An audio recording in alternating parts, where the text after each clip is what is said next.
你有冇試過，因為鍾意一個人，連佢身邊嘅嘢都覺得特別順眼？甚至係佢養嘅寵物，佢常去嘅咖啡店？呢種奇妙嘅愛屋及烏情意結，背後隱藏住大腦一個非常有趣嘅秘密。究竟係咩機制令我哋會有呢種感受？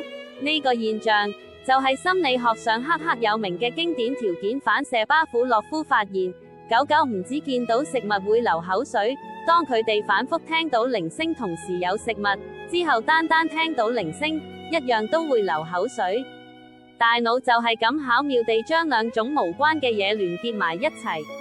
我哋日常生活入面，呢個聯想機制其實無處不在，深刻影響我哋嘅喜惡同行為。